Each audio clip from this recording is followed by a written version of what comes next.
Hello again, everyone. Welcome back to Breath of Fire 4. I seeth now for the first time through thy eyes. The mortals are indeed weak, foolish, verily a collection of contradictions, and yet they are magnificent.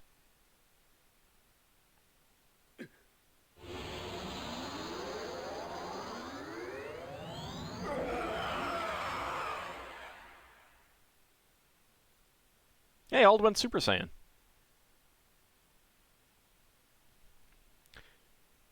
I realized then that Ald who had... Oh, no, this is Nina. I realized then that Ald who had traveled for so long and so far with us was no longer with us. Ald?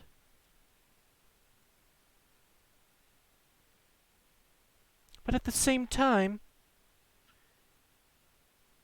I knew in my heart that it was still Ald. You are Ald, aren't you?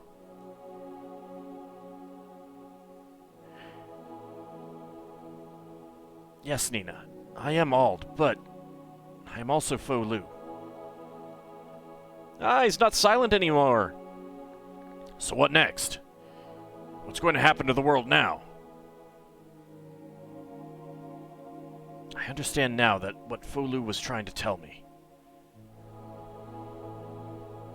What he really wanted to say is that this world does not need gods. Oh, you don't mean...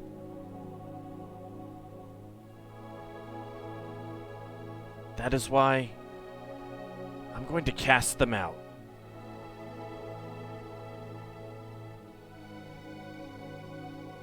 Just like you wanted me to, Dees.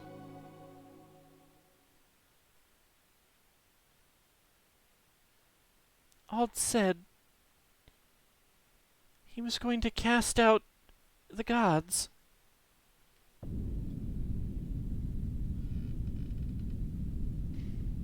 It's just a ritual of unsummoning. It's okay.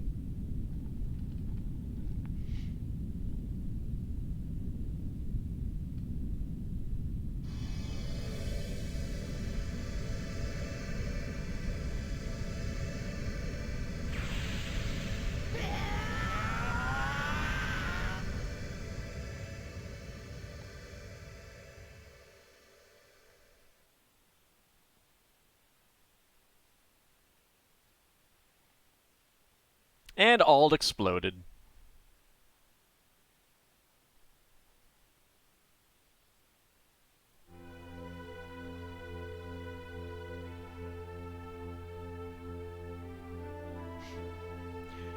I'm pretty sure we weren't supposed to see the wireframe. There goes the Wind Dragon.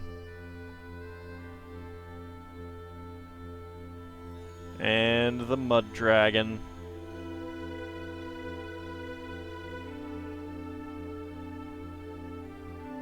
And the Grass Dragon that we can still see, the wireframe on.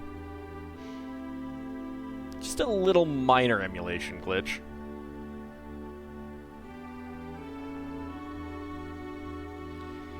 They would lose their power and live out their lives as ordinary mortals.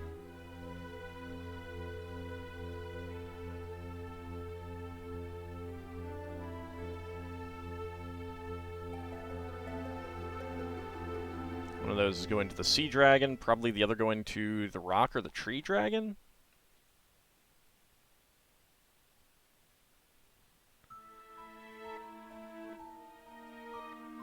I think this might be, Yuna. Well, what is this? The Endless are fading away. Yep. It would seem the gods are dead.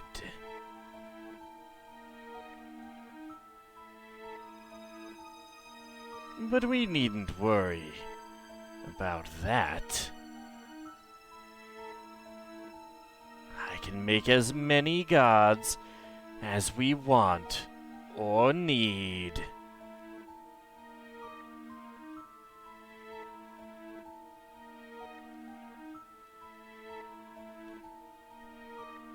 Breath of Fire 4. That feels like a little bit of an unresolved plot thread, doesn't it?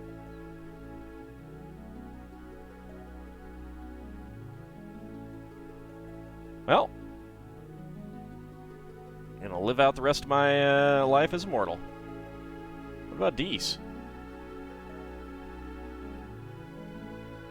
Driving out all the gods in the world.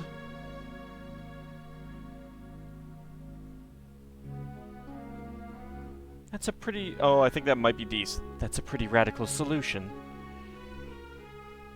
Now you, Auld, are also immortal, who will grow old and someday die.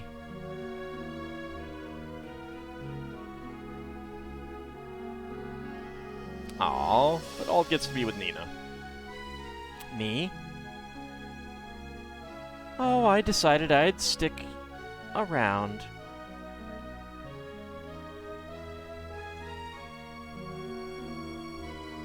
I'm interested in seeing what happens after this. I guess being inside this armor's not so bad after all.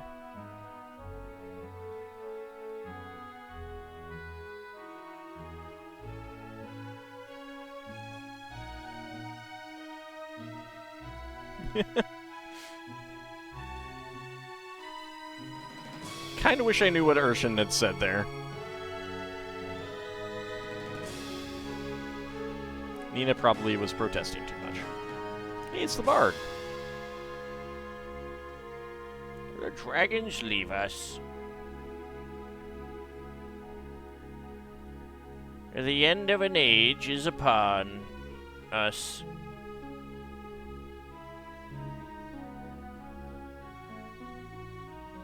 Project Boff.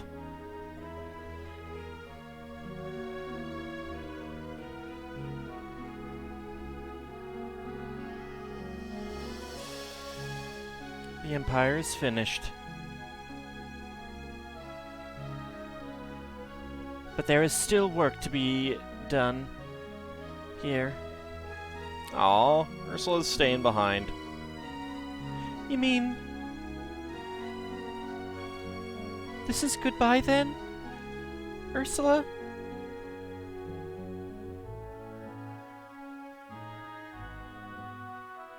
Yes, there are things I have to do, like find General Run.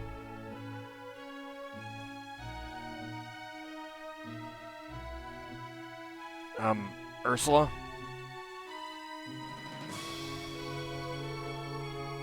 Thanks for everything.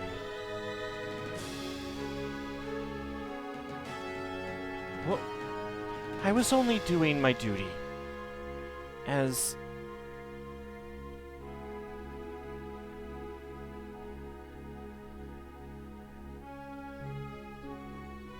I know.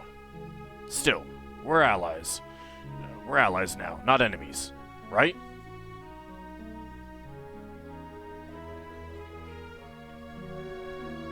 Aw.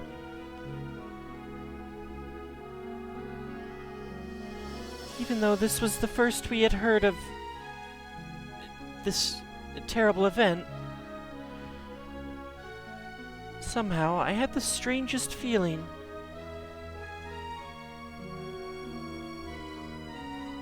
Like I had known it was going to happen.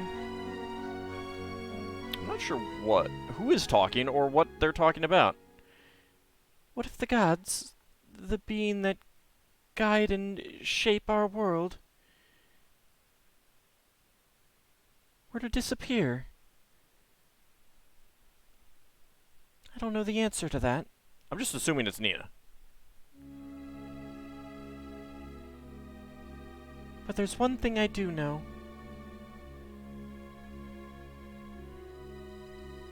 And that's that it will all work out in the end. Somehow. Right, Auld? Yeah, okay, that was Nina.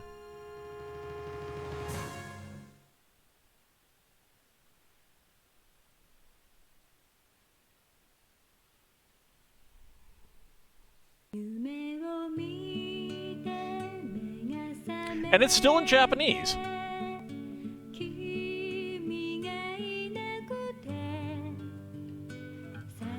I remember this song, I do. I remember the final fights, too. I do not remember the credits being in Japanese.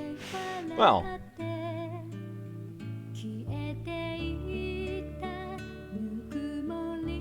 That's the thing.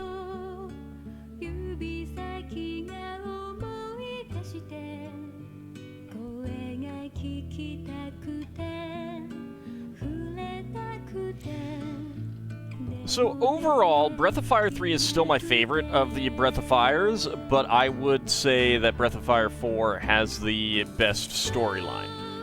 It was a bit controversial when it came out. I think it still is, because of the choices on how it depicted the dragons. Many of them don't really look like classic dragons in any sense of the word. But at the same time, neither did some of the dragons in the previous games. So, and considering that, like, in Breath of Fire 1, you had the dark dragons that all turned into non-dragon monsters, there is an element of keeping with that for this game. The story felt like it moved along pretty well, although it feels shorter than Breath of Fire 3, in part because you kind of feel like you go more places, you go to more unknown places, and of course it's a big time jump as well when you know, because you start out as a kid and then you grow up.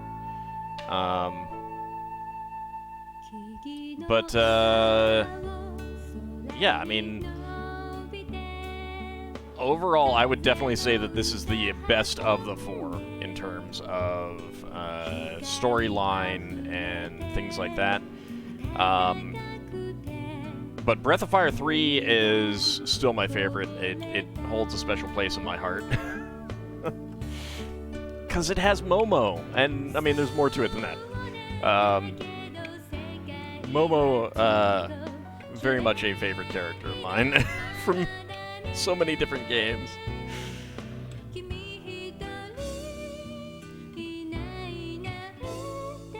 But they did a really good job of setting up the characters for, you know, the characterization of most of the characters. I think the lack of a resolution to Yuna is one of its few problems. It does feel like that should have been and needed to be wrapped up. But it also could have opened the door to, you know, a future sequel. Not that it did. Dragon Quarter doesn't have anything to do with this game in that sense, in being a direct sequel. I think Dees shows up, though. I'm not sure. And the end.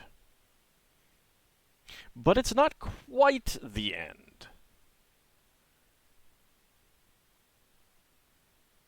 Do I have to hit something? Yes, I do. Alright.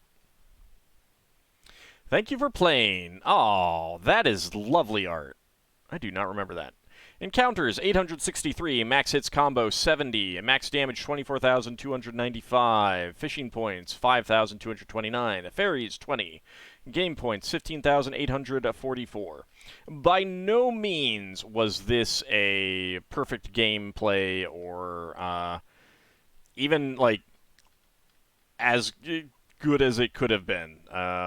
Not knowing the mechanics on some of the special attacks really felt to me that I was very much playing in the dark with who I was giving things to and stuff like that.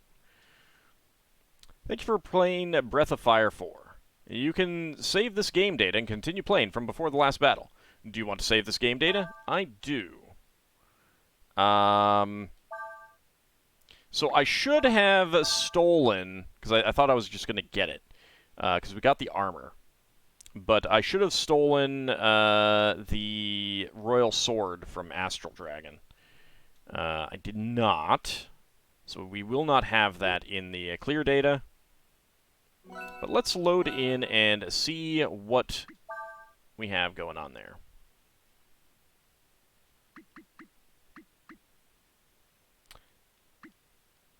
File 14 cleared. 13 of Gods and Men.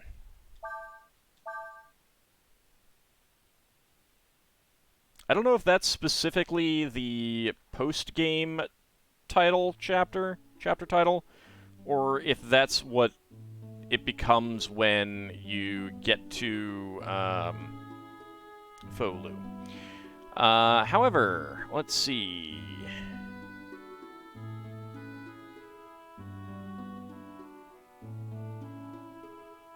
Okay. There are some fights that I could do. I'm probably not going to. I'm not feeling as much separation anxiety with this game as I was with Breath of Fire 3. I'm mostly done, but there's some things that we can check out here and check. I'm sorry.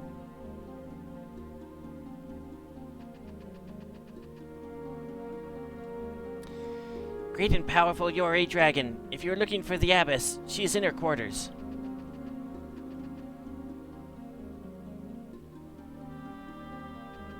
Alright. Someone is around here. I don't know exactly where. Maybe it's over in the inn area.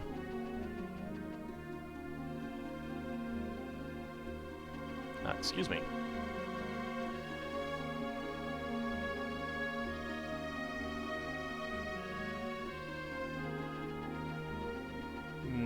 No. Oh, no, I'm in the wrong place. It's not here. It's the abandoned village. My mistake. That wasn't it. This is it.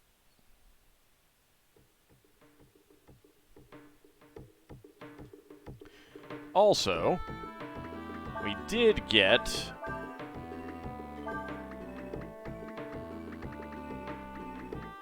the Royal Armor, Blessed Armor, used by Fou-Lu. Defense 102, weight 8. So go ahead and equip that.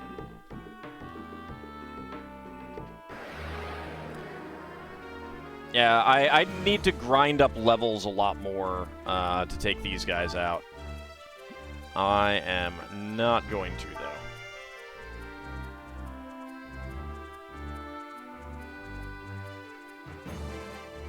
I don't want to spend the time, really. That's part of it. I could make some bonus episodes. I was planning on doing a bonus episode of fighting the Rider, but it's a pain in the butt. Well, who do we have here? Howdy there. What you looking for? I got a lot of real interesting stuff. It's Ray and Tipo. Just like you could meet Bo and Karn in Breath of Fire 2. So, Midas's armor turns damage received into Zenny. Not that we need money, but I might as well buy one, right? Nope. Medallion. +3 power, -3 defense for each person wearing one. If 6 people wear one, might as well buy 6 of them. King Frog, used for fishing. This is the ultimate lure. Just by 30. Toothpicks. Can raise critical hit chance 5%, used for eating food. Chopsticks. Strong versus flies, used for eating food. And straw absorbs hit points from one enemy, so you can buy those. And a Tipo.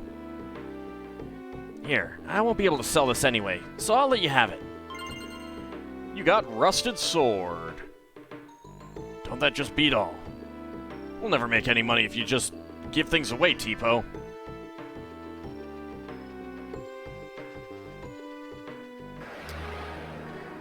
Now, the thing about the Rusted Sword... And Let's go ahead and escape. Okay, I couldn't get away. It's not like you guys are going to do anything.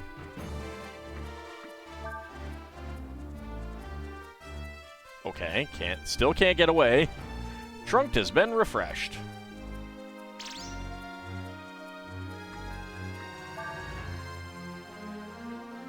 There we go.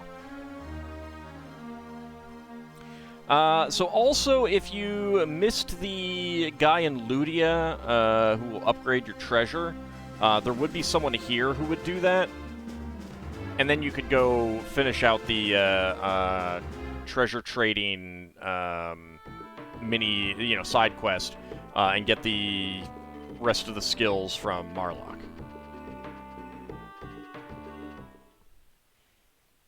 But the thing about the rusted sword is that... Let's go ahead and equip it, or at least look at it.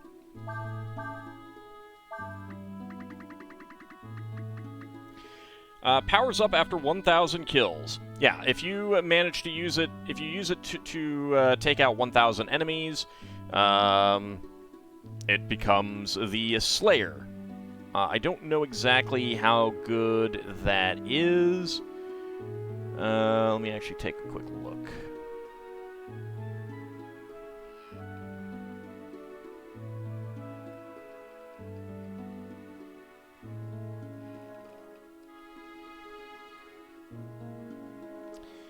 Okay, so the Rusted Sword is attack plus 40, the Slayer is attack plus 80, so it would only be 240 right now.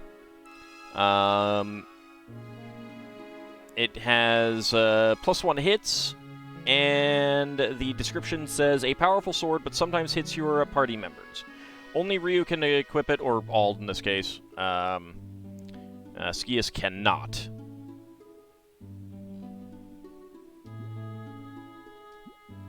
So, I mean, +1 hits is pretty good. But if I got the Royal Sword, that is... plus 96 power. You can use it as an item to cast Drain, and it has +1 hits, so it's a lot better. The Royal Sword is a lot better than the Slayer. But yeah, the let's see. Also, the Rider, you can get the King's Armor and the Cursed Sword from it. The King's Armor. Well, let's look at the Cursed Sword because I'm in the swords right now.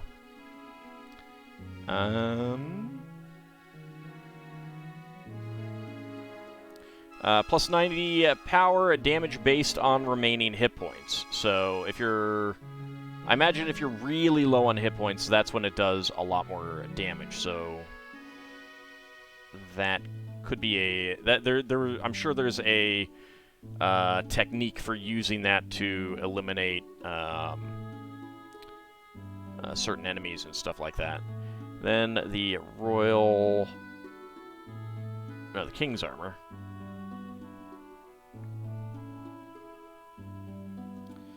Let's see. The King's Armor is plus 100 defense, usable by Skias, and same effect as Focus when worn. So it's Skias' best armor. There's a couple enemies that we did not encounter. I did fight some King Goos back up on the first floor of the Imperial Castle. Their second item is a Goo King Sword, which is pretty good. That is...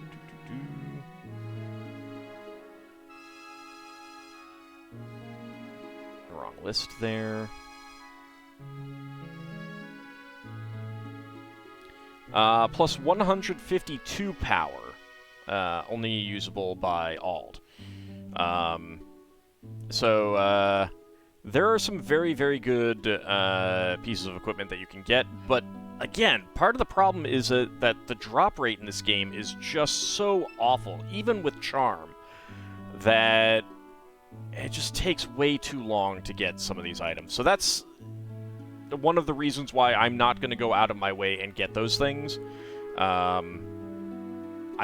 I feel like the drop rate in Breath of Fire 3 was way better. Steel Raid as well. There's no real comparison. I remember some of the abilities were difficult to get in that game too, but I think like everything that procs between the two games, the chances were just lowered in this game. And that, I just find that frustrating. The story of this game is so much better. The gameplay of Breath of Fire 3, in most respects, is better, in my opinion. The fishing minigame is better. The skills and stuff like that were better. You could get duplicates of some of the skills, which was really nice. So it's just, there really isn't a big comparison between the two in the gameplay side. I love the characters in this game. Ursula is one of my favorite Breath of Fire characters of all. And the Nina of this game is pretty good too. Cray, I mean, the big thing about Cray is just that he does damage. Skius, interesting character, not used well, I think. Like, I think that he needed way more development. Urshan is great. Both adorable and very interesting, well-developed. But it's like, it felt like they, you had Ald, Nina, and Cray, well-developed characters. Urshan, well-developed, critical to the plot.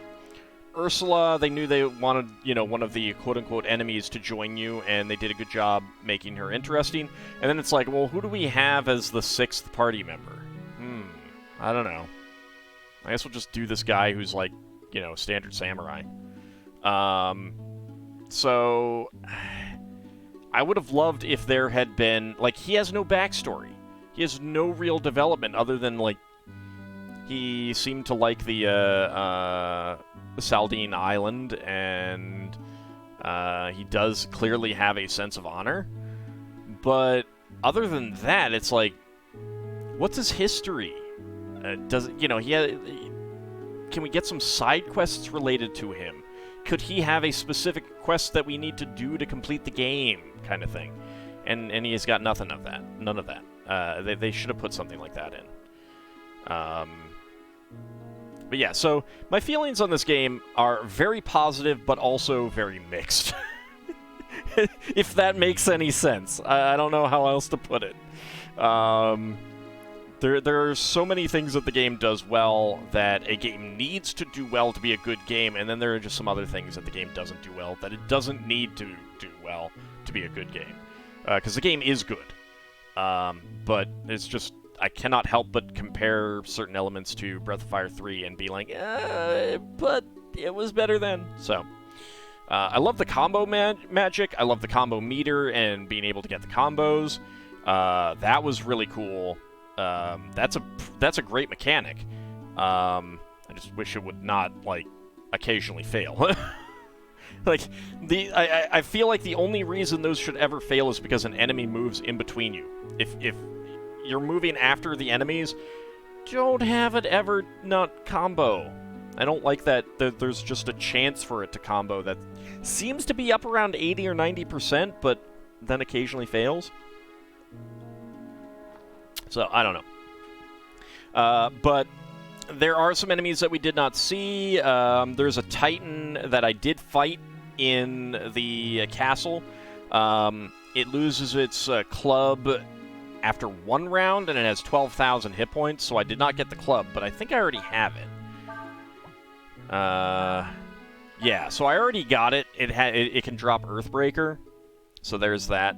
There was a creature called a Firewing that we never encountered. I have no idea where it shows up.